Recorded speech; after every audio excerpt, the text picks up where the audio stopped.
Right guys, welcome back to the channel. In this video I'm just going to be showing you if it's possible to fit a mountain bike caliper, hydraulic caliper, with a road hydraulic shifter, both being Shimano components. So I'll go ahead and we'll get stuck into it. Right, so here's the two calipers and choices. Now I'll just explain why I'm going for which one. One of them's an M6000 and one of them's an M7100 SLX, both like post mount calipers. So on the SLX, if you just take a quick look at that, you'll see that where your hose comes in is there on the side, so you need the banjo fit in and then the bolt goes in and bolts in. The hose still comes out the front, out straight here, but it uses a banjo type fitting on there.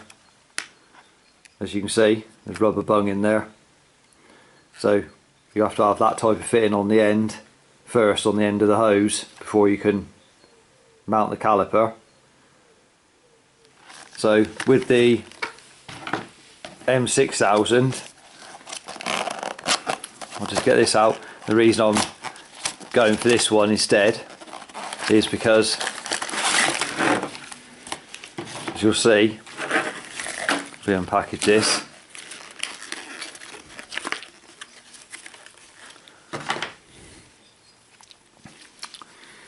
when it's mounted on the bike like so, it's not coming out the side.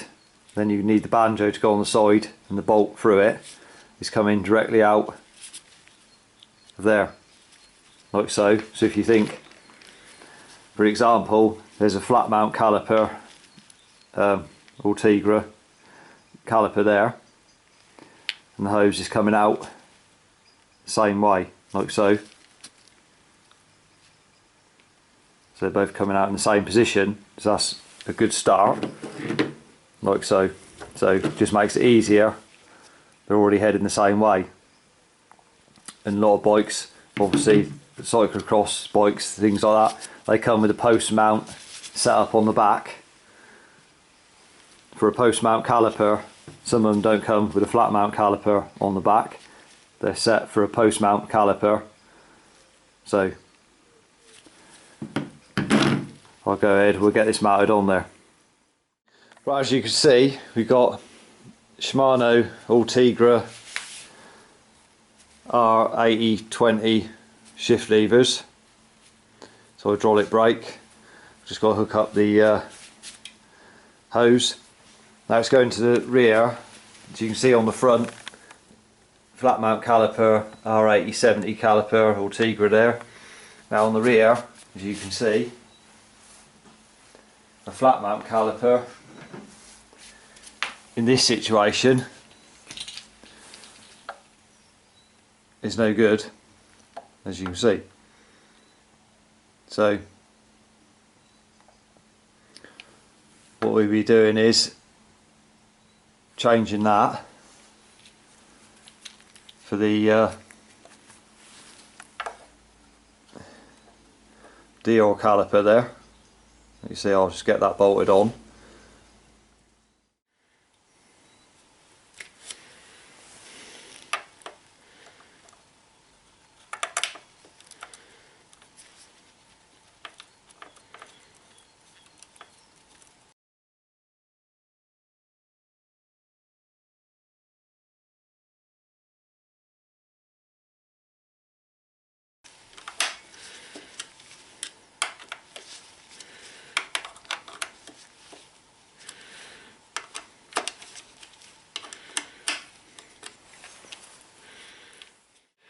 Right, so we got the caliper just loosely mounted on there for now. Now we'll go ahead, we'll cut the hose down and we'll get the hose mounted in position. Right, here's the parts we're using to connect the hose to the caliper. This is a BH90, the olive and the barb there, and then the connector there is the same connector that's used on the flat mount caliper. There's an 8mm hex head on that. Right, so before you go ahead and put your barb in the end, just make sure you got your other bits to hand. Like you put your nut, your connecting bolt there onto the hose, and then you can knock your barb in the end, put your barb in, press it in, and then go ahead and put your olive on there. Just put a little smear of grease around the olive as well before you go ahead and put it up inside the caliper. Just make sure it's going in there as it should, and you go ahead and screw in your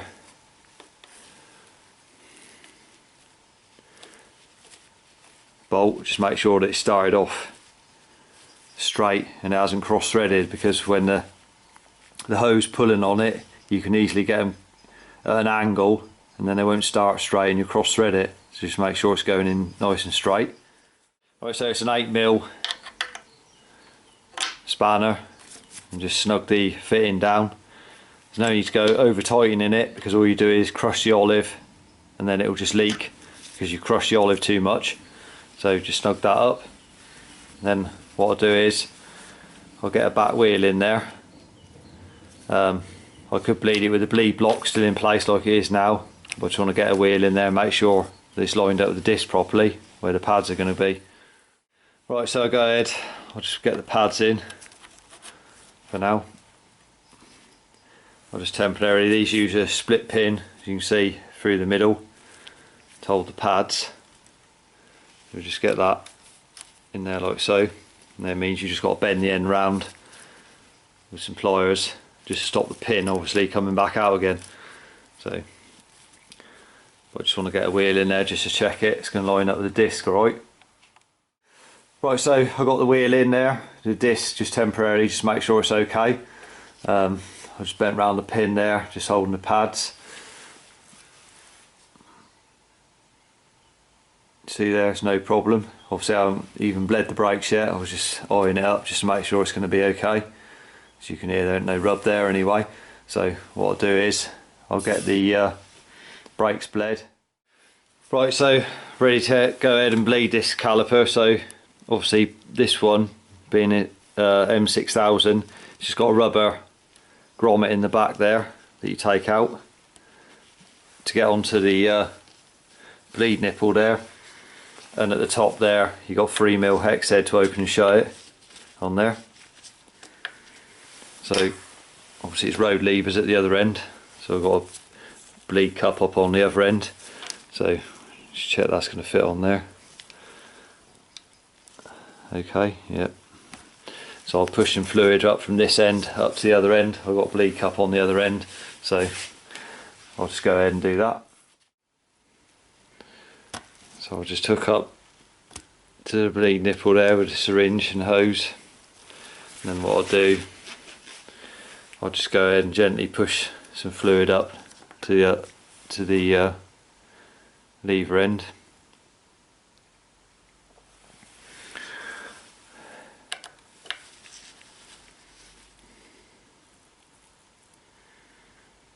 The system's completely empty of any fluid whatsoever, so I'll just slowly push it up, keeping an eye on the bleed cup the other end. I'll push, there's air coming out the other end on the bleed cup, so there's no fluid at all in it at the moment. Right, so I've pushed fluid back up from the syringe, a couple of syringe fulls into the system, and now I'm bleeding it back from the reservoir back to the caliper. So if you keep an eye on the hose, you just see there's still air in it.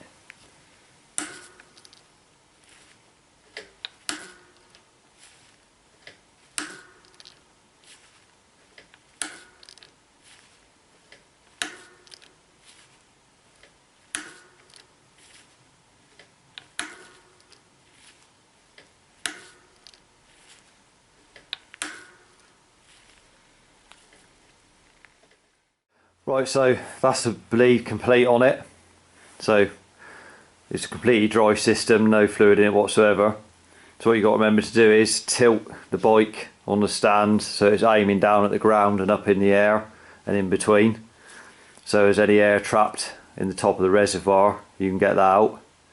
What I've done is filled the system by pushing some fluid up into a couple of cupfuls into the bleed cup from the caliper end, and then what I've done is bled it back the other way by opening and shutting the bleed nipple, and each time whilst pulling the lever, do it that way, you get a much better feeling lever. So now we've got a good feeling lever on there, and also I'll get this tidied up and I'll spin the wheel and just show the brake working. But there it is, mounted on there, as you can see. Right, so I'll just spin it up for you, then hit the brakes. So